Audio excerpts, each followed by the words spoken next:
Okay, so I'm switching over here to Game Guru Max for a little bit. They've had some updates, and I'm going to jump back into it again. I've been waiting for a few things. I've been waiting for some of the RGP, like the Skyrim type things, to be ready to roll with. A few improvements in the collisions and stuff. A bit of bug debugging, which they's taken care of a lot of those. Lee's got it to a pretty good point now.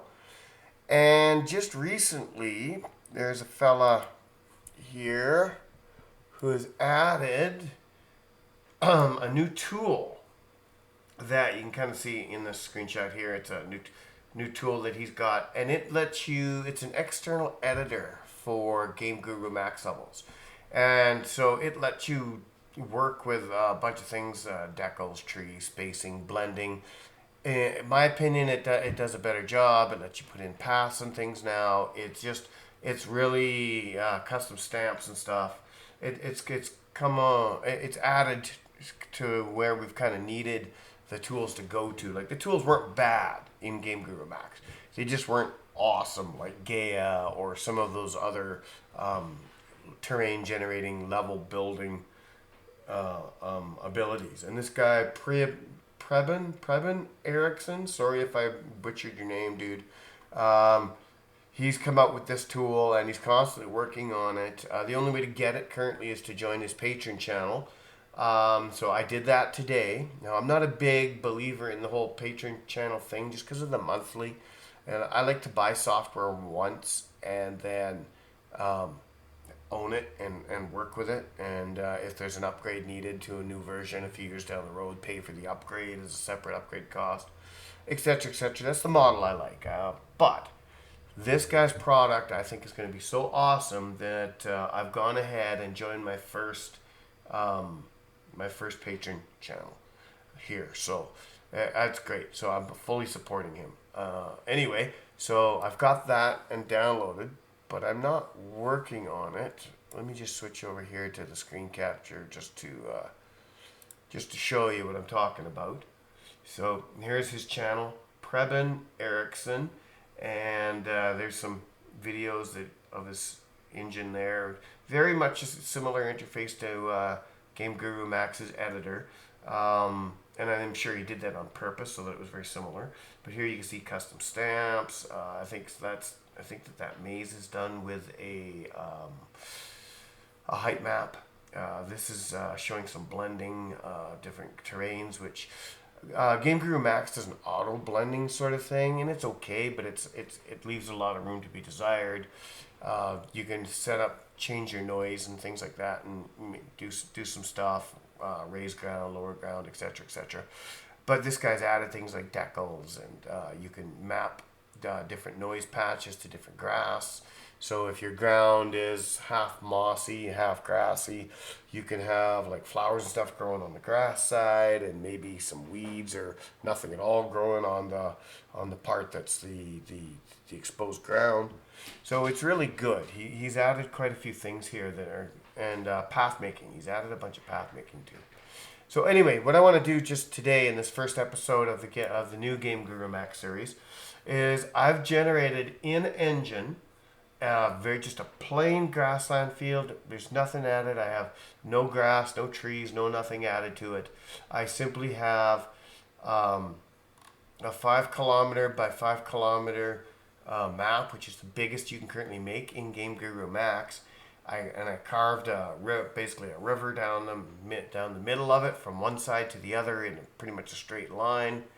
Put my character starting place here, and I've got him set up right now. Where are we here? I want him to have. We're just gonna get my dagger. I just want him to be able to run, so you can kind of see his hands and stuff in time. Player speed settings, we're just going to leave that at default at 100. I'm not going to swim. We're going to hit save. Save the level. And basically what I want to do now is just run across this level and see how long it takes. So I've got my clock up over here. I think I got my clock up here somewhere. Let me just open it up here. I don't want my notifications, thanks. Well, I got it on this other screen, so it's at 5:51. I'm just gonna hit run, and I'm just gonna run across this. So I'm right at the beginning here. You can kind of see the curve. I'll just start from the beginning. And I'm just going to walk from one end of the map to the other so you can get a scale. Now, it continues on here as a grassland, but the zone actually ends just a hair past this carve out. I'll come up against an invisible wall here where I can't go any further. But I don't need to go quite that far. I basically just need to start here at the beginning of the water. There we go. So now what I'm going to do is I'm just going to simply run all along the edge of the water. It is just turned 5:52, and here we go. Holding down shift so I can run, and we're just going to see how long it takes me to get to the other side of this 5-kilometer map.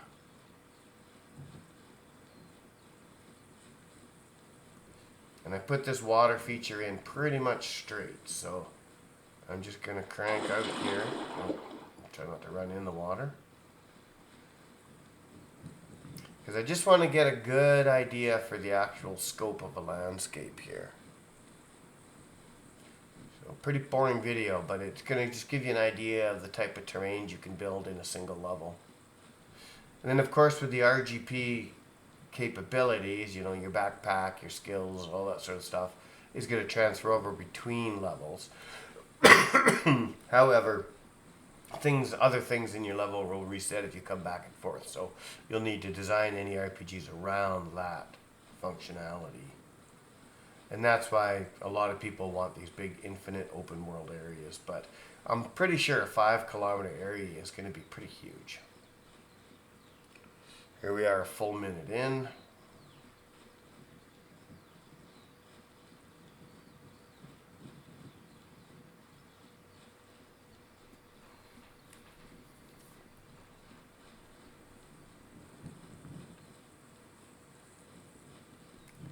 Now another thing I'm going to have to figure out how to do is change this progressively generated sky out for a skybox, because in my role-playing game I want to put in my gas giant with my other planets and make sure to and change out the environments and stuff for each one that I work on. Each level will be a different planet, so to speak, and you'll travel between them with an airship eventually. Vehicles are coming to the engine, but probably not until later in 2024. But I could work around that and just use portals for now to transport you and move you around between levels. It's easy enough. Put in a big airship, and just as soon as you walk onto it, like, you portal over. Or pay some money, portal over, whatever. Or you can just make it a quest thing where you gotta go talk to the airship captain, but you can only do that if you've done other quests to get to that point, right? So in the game, there will be basically like a farm type rolling, like, I don't know, like the Shire, Hobbitville or whatever. There'll be like a rainforest type area. There'll be like an island type area. There'll be a deserty type, real industrial rock type area. A jungle type area like the Amazon sort of. So there'll be a bunch of these different areas with different lighting and stuff, and there'll all be the different little micro moons that surround this gas giant. And then with the big vortex air tunnels and airships you could travel between, because they'll have shared atmosphere with these giant tornadoes tunneling between them all. We're at 55, so that's 3 full minutes of running now.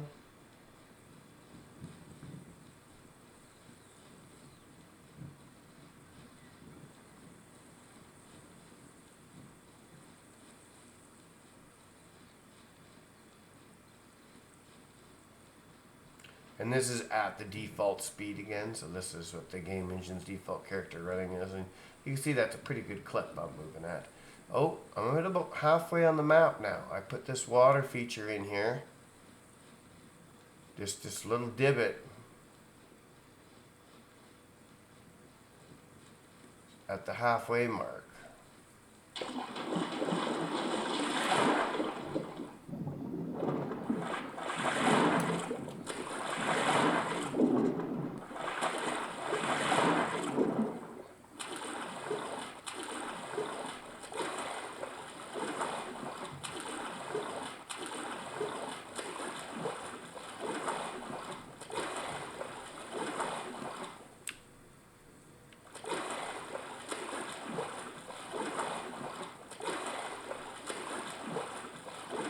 It slowed me down a little bit, but I just thought it'd be nice to show the water here.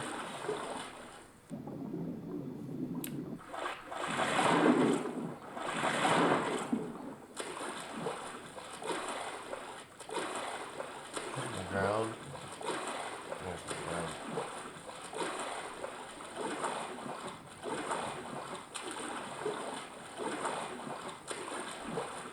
Probably should have gone around that, but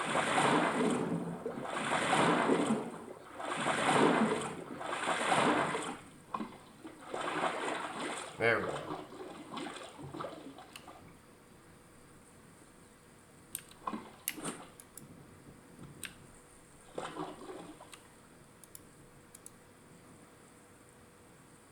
Alrighty.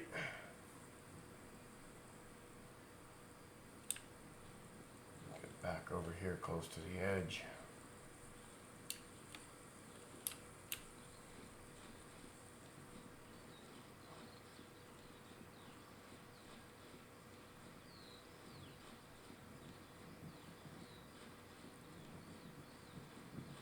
Okay, now we're going to keep running until we hit the end again.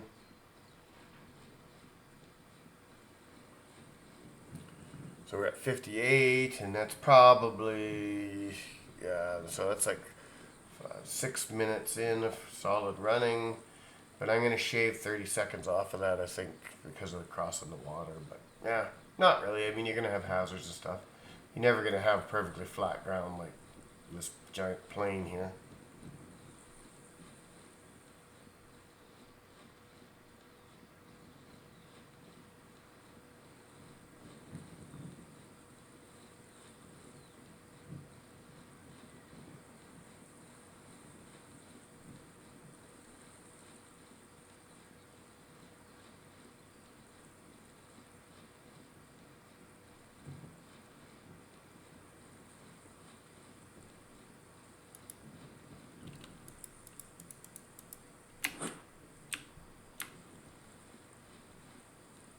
Not sure what happened to my knife. It kind of disappeared when I went in the water.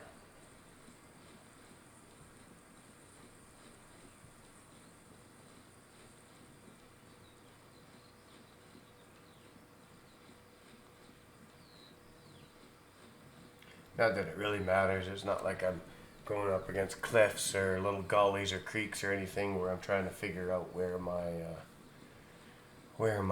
scale is and things like that. So now that is one suggestion I made to Mr. Erickson there, was to add a couple scale markers, like one of like a person, so you could pull it on into his editing engine and just kind of see what a 6-foot person sort of thing would be. And the other one I suggested was a house, because then you could put like those two markers on and be able to actually work in his engine a lot without having to export your level, bring it into max, run around, check it out. That way you would have a lot more just being able to edit and work in his engine without having to bring it out here.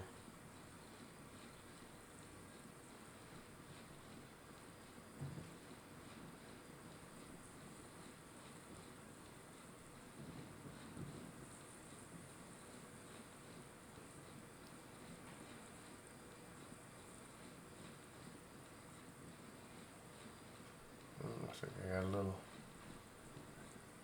nuanced area here somewhere.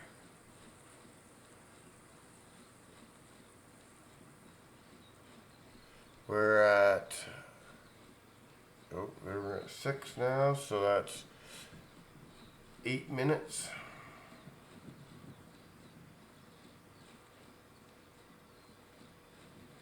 Yeah, the one thing is like the blend line. So like if you're looking at this water line into the gravel, right?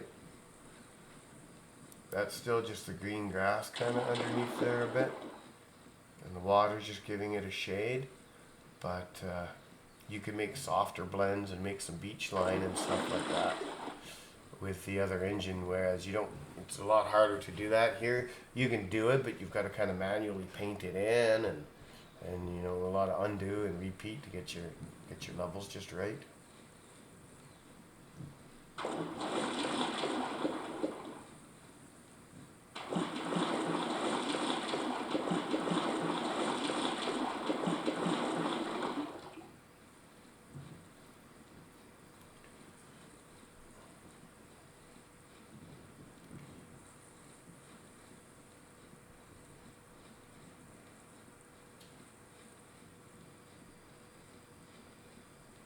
We're at 11, 12 minutes now.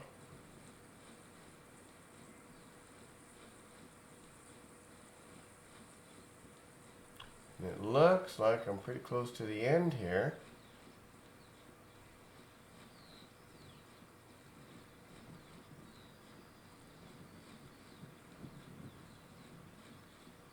Yeah, it looks like I've hit the end. I think this straight edge is the end of the level. Yep, there we go. So there we go. So 12 minutes running to get from one end of the map to the other end of the map. We'll exit out of there. I'm just going to zoom out. You can see I started about here.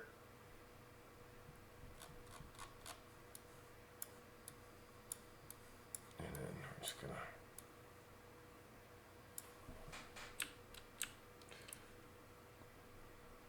fly along across here. There's that middle area that we went through. That's the area we swam through. We weren't even that deep into it.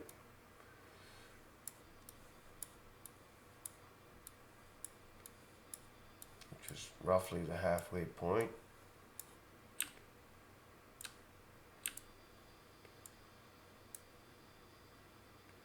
And then there's that little gully right at the end that we launched into. And then we still had quite a ways to run to hit the end there. So that's, it just goes to show you that's 5 kilometers is a pretty big run space. So anyway, that's where I'm going to leave this for tonight. I just wanted to show you on a base map that 5 kilometers is a pretty big run. So you can do a lot in a 5 kilometer terrain. And of course you can have a lot smaller areas too and do whatever you want. But I'm probably going to start with, you know, like I'll make like a starter island sort of area maybe that you start on. I always like the idea of a starter island. So I'm probably going to make it, I actually was a Lineage 1 fan for a long time. So what I'm probably going to do is take one of the Lineage 1 islands that I really enjoyed playing many, many, many years ago. I think it was called Talking Head Island, I think it was. And I'm going to kind of use that shape and idea as a template, pay a little homage to it.